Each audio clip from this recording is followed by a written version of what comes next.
Magandang araw po sa inyo at welcome back dito sa ating panibagong video.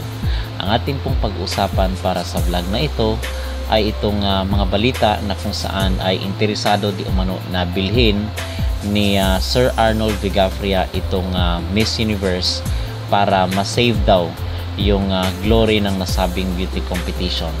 So kasi kahapon is nagkaroon ng interview or press conference itong Sir Arnold sa pag-sign ni Emma Tiglao ng isang kontrata doon sa isang endorsement. So natanong itong si Sir Arnold kung siya ba ay willing na bilhin yung Miss Universe para ma-save yung kanyang integrity at yung credibility, yung brand kumbaga ng nasabing prestigious beauty competition. So ang sabi dito ng the pageant, Philippine Pageantry exclusive, Philippines winningest national director ALV Pageant Circles Arnold Vigafria is interested to buy the Miss Universe organization. Investors are pushing for Filipino ownership of the brand so loved by Pinoy fans that they're looking to Mr. Vigafria to make this a reality. When ambushed about this issue, Mr. Vigafria admits that Miss Universe organization is really selling. He is interested to buy. Local and international investors have contacted me and are interested to push for me to help in saving the brand. Vigafria admits, I have the capacity and resources, plus friends who are all backing me up. So if this is happening, I can definitely say we can do it. All has to fall into place. I also have to confer on my other friends from Miss World and Miss Grand International. And who knows, right? Arnold Vigafria. So, is the Philippines ready for a Pinoy Miss Universe owner? So, ito yung report dito ng Philippine Pageantry na kung saan ay interesado di umano itong si Sir Arnold na bilhin ang Miss Universe to save the brand and the integrity of the beauty competition. So, magbibigay tayo ng ating opinion mga kapolitika kasi halo rin ang sentimiento at yung reaksyon ng ating mga netizen dito sa social media. Kasi ang sabi daw ay gusto ng mga pageant supporters na yung Miss Universe is maibalik doon sa mga American. Ang iba naman, ang sinasabi nila ay baka daw magkakaroon ito ng conflict of interest. Kasi pag manalo ang isang Filipina dito sa Miss Universe ay ang iisipin kaagad, ang maging impression ay dahil ang owner nga ay isang Pinoy or isang Pilipino. So, yun ang mga sinasabi ng ating mga netizen. Although, meron rin talagang mga pabor para nga katulad doon kay Chavit Singson na nanawagan yung mga netizen. Pero para sa akin, kung ako yung tatanungin mga kapolitika, ay mas gusto ko na Amerikano pa rin or babalik doon sa era nila Paula Shogart. So, yun talaga ay malinis at talagang merong credibility na tinatawag. And then, meron talagang mga tabulator, mga auditing firm na kung saan ang pagkapanalo ng isang contestant ay nakabase sa mga kamay ng hurado at hindi sa desisyon ng mga CEO o kung sino pa man. Pero if ever na wala talagang gustong bumili sa Miss Universe, I would consider Filipino owner as the last option. So kung wala na talagang interesado mga kapolitika na kukuha sa Miss Universe, ay last option siguro ay Pinoy ang bibili or mag-acquire ng stocks ng nasabing beauty contest.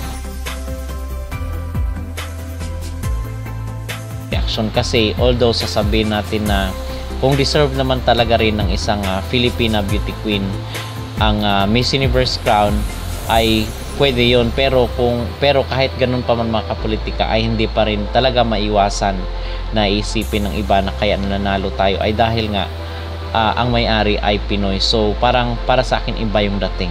Samantala mga kapolitika doon sa napag-usapan natin kahapon na MGI All-Stars na kung saan ay naghahanap sila ngayon ng mga bagong recruit mula sa ibang mga beauty queen na sumali sa ibang mga beauty competition internationally.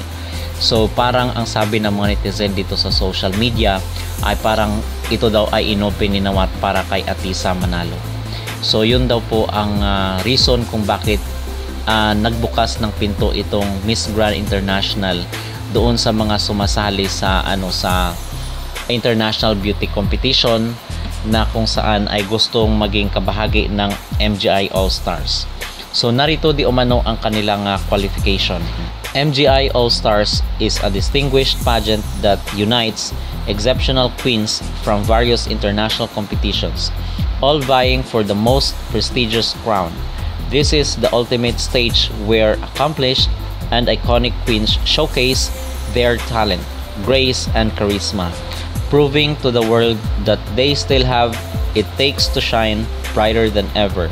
Must be a former candidate from any recognized international pageant. Age must be between 20 to 35 years old at the time of the competition. Demonstrates exceptional communication skills. Exhibits outstanding stage presence, poise, and a commanding aura. Maintains excellent physical fitness, wellness, and discipline. Upholds a strong and credible public image, exemplifying professionalism and integrity at all times. Can do live selling on TikTok Shop. Never been touched and never been kissed. Must have a regular period menstruation. So yun daw mga kapolitika ang MGI All-Stars qualifications ng nasabing kompetisyon. So ano po ang inyong magreaksyon dito sa sinasabi ni Sir Arnold Vigafria na gusto niyang kunin ang Miss Universe dahil meron siyang resources at meron siyang mga kaibigan na tutulong sa kanya para ma-acquire ang nasabing beauty contest? Kayo po ba ay agree mga kapolitika or gusto nyo na American pa rin or IMG pa rin ang kukuha ng Miss Universe? Mag-comment down below at huwag kalimutang mag-like at mag-subscribe na rin kayo para updated kayo sa ating mga latest issue. Yung pageantry industry po ba, is it a billion peso industry? I would say it could be a billion peso industry soon. It could be soon. Because it's growing every year. Yes. I can feel it, the interest of the Filipino people. Now, before they're just interested hindi, sa akin naman talaga, I'll make sure every pageant ko, it should be spectacular. Of course. I put more effort and more investment Yes. on the production side of... Speaking of investment po, what do you think drives the business of pageantry in the Philippines? So, bakit sobrang malawak, or like you said, it's about to become a billion peso industry?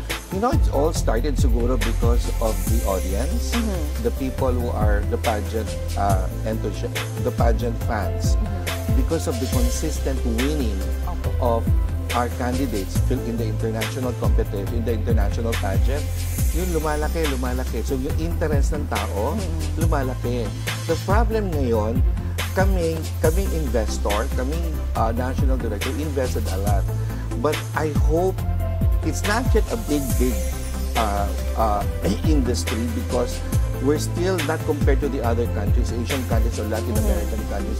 There's the involvement of the government, the support of the government, and the support of the private companies. Yes. Like in the Philippines, hindi pa ganun eh. Yes. Hindi pa Hindi sila pa na-reach yung full potential.